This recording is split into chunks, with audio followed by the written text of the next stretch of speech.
Right, it's time now for Focus, and today we have a report which gives us insights into what it's like to campaign in Russia when you're an outspoken critic of President Vladimir Putin. A France 24 team caught up with Alexei Navalny, who intends to challenge Putin in next year's presidential elections. The anti-corruption crusader has been attacked several times and jailed several times, but he continues with efforts to get on the ballot and keeps on organising protests. He's hoping for mass demonstrations 1 week from now. Elena, Volochine and Lowe sent us this report. Lowe, 700 kilometers east of Moscow. A regional capital and industrial centre, yet outside the main streets, infrastructure is poor. Alexei Navalny's come here to rally support for what he hopes will be his run for president next year. Around 150 or so people have turned out, most in their teens and early 20s. It's a crowd Navalny knows how to talk to. Seriously, and not just to support my funny flash mob, but who here knows someone who earns less than 160 euros a month? We must live better. But we don't because they've stolen everything from us and they steal from us every day. Critics say the opposition leader has next to no support outside the major Russian cities. Yet here, there's clear enthusiasm for him and his programme. There's a lot of people here who, like us, are against corruption, that, like us, want change and a better life, that want a higher salary, which Russia could provide them with right now. And the main task is to tell locals that this is our program. But the local coordinator recognises it won't be easy, and he's bracing for confrontation. We're going to protest on June the 12th and campaign in the street as well. If there are any problems or provocations, then we'll need a lawyer who will have to work hard to defend the volunteers. He's right to be wary.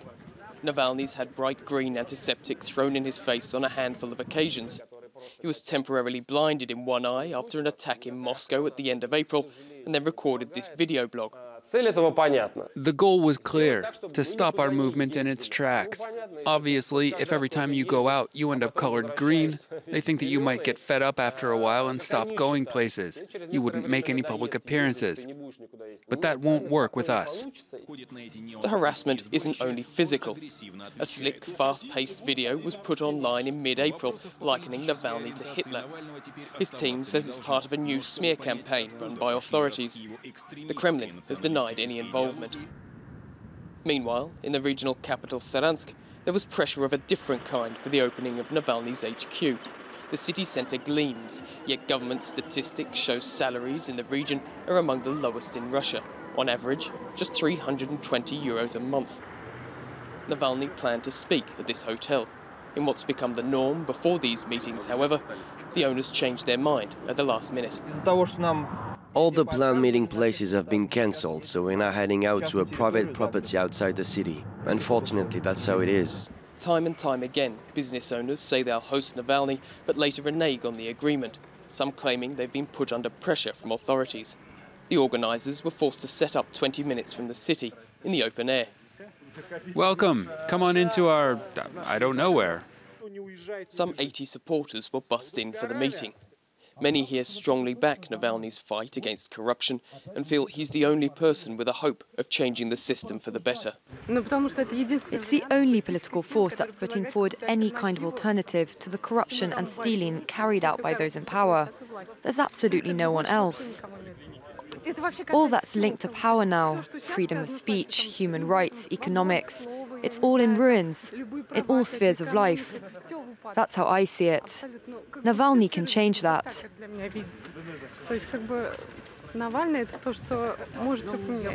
While the opposition leader can count on this small group for support, reaching beyond them is a challenge for him and his team in the regions, partly because the main TV channels refuse to show him. Polls suggest just under half of people living outside Russia's main cities haven't heard of him at all. Do you know who Navalny is? No, we don't know. To be honest, I'm not interested in politics. I've got children and a family.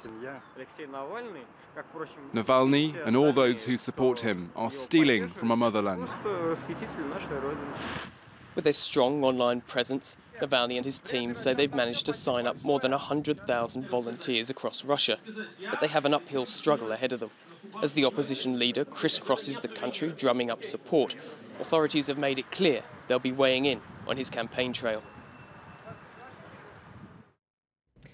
For more on this, I'm now joined in the studio by Cécile Vissier, Professor of Russian and Soviet Studies at Rennes 2 University. Hello, thank you very much for coming in. I'd like you to start off by rewinding a little bit. If you could tell us about Alexei Navalny, how he got to this position. What's his background? He's from a normal Russian family, and he's a lawyer. He studied law in Russia. He studied law also in the United States. And when he went back to Russia, he started his fund to fight off corruption, because he understood very much that corruption is the main problem in Russia. Russia is a very rich country. You have everything. You find everything in Russia. But people are living in very poor conditions. And he, before that, he got a little bit into politics, but it wasn't a big success. And then he started his fund. And then people started to support him, to send him money, so that he could do research. At the beginning and up to now, before he said he wanted to get to try to go to the presidency, he was doing research on how corrupt the main people around Putin are and were. And he did at the beginning just some kind of reports on the internet. Now he's doing films that he's showing, and everybody's watching. Well, not everybody, many people are watching these films where he explains with lots of documents, a lot of written proofs that, for example, that was like one of the last films.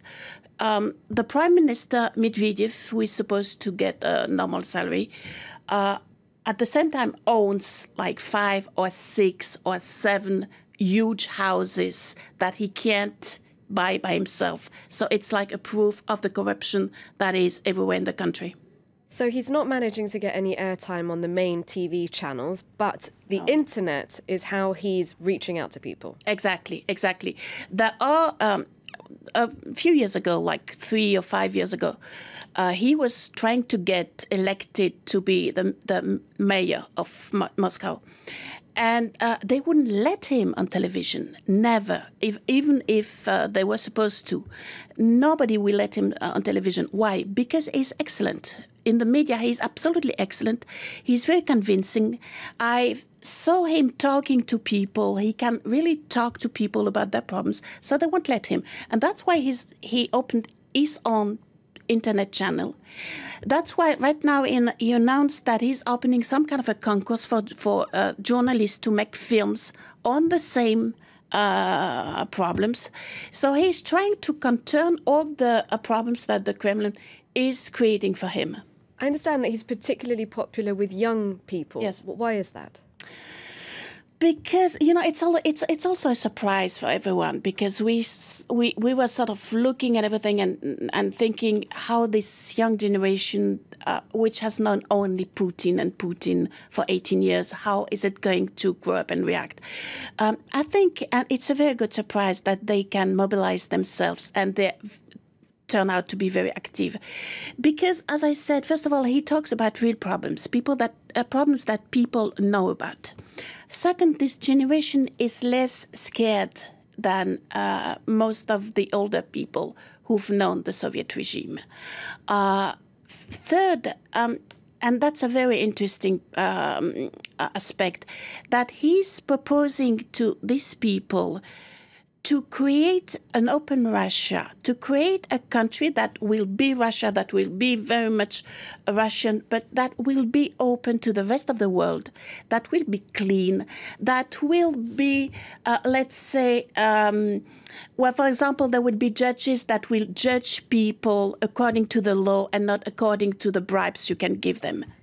I'm afraid we're running out of time, but I'd really like to ask you just briefly, considering everything he's been put through, whether you blame the Kremlin or not, he's been in jail a few times, yes, he's been attacked a few times, clearly very resilient. Do you think he'll end up being on the ballot paper? You know, I don't think that they're going to let him go to the end, if that's your question. And he knows that there will be problems.